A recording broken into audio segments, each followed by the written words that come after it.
അതിൽ എൻ്റെ ഹോബിയാണ് ഈ ഡയമണ്ടിൻ്റെ ഈ നമ്മൾ ഷോളിലൊക്കെ ഒറിജിനലല്ല അങ്ങനെ അതേ മോഡൽ ഷോളിൻ്റെ അതൊക്കെ നുള്ളി പറിക്കുക.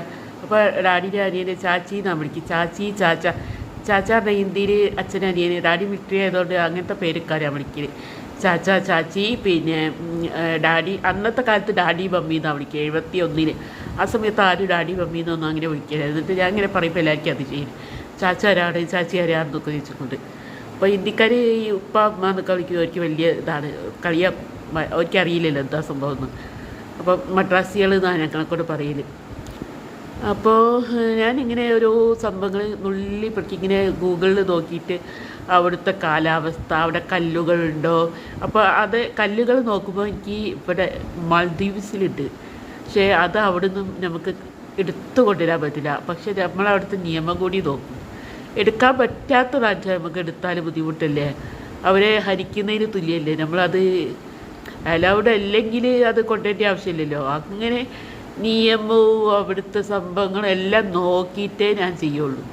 അത് നിലത്ത് കിടക്കുന്ന കല്ലുകൾക്കാണ് എനിക്കിഷ്ടം. അങ്ങനെയാണ് കുറേ രാജ്യത്ത് പോയിട്ട് അവിടുത്തെ എൻ്റെ വീട് നിറച്ചു കല്ലുകളാണ്. എത്രയോ കിലോ കണക്കിന് കല്ലുകളുണ്ട്. ഡപ്പികളിലും കവറിലും വലിയ കട്ടിയുള്ള കവറിലൊക്കെ ഇട്ടിട്ട് വെച്ചിട്ട് നല്ല കല്ലാണ്. അത് ഞാൻ കളറൊക്കെ നോക്കിയിട്ട് എടുക്കൽ.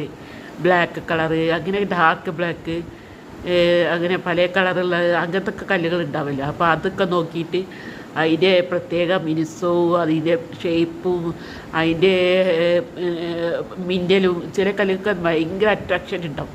അട്രാക്ഷനായിട്ടുള്ള മിന്നലും അത് തിളങ്ങും. ഇങ്ങനെ 7 കളറിലൊക്കെ ആയിട്ട് തിളങ്ങും. അങ്ങനത്തെ ഒക്കെ കല്ലുകൾ കണ്ടാലേ ഞാൻ വിടൂല. അത് നുള്ളിപ്പറക്കി എങ്ങനെയെങ്കിലും ബാഗിലാക്കും. മണ്ണും കൊടുത്തോണ്ടിരും. അങ്ങനത്തെ ഒക്കെ ഒരു എന്തോ ഒരു തരം ഹോബിയാണ്.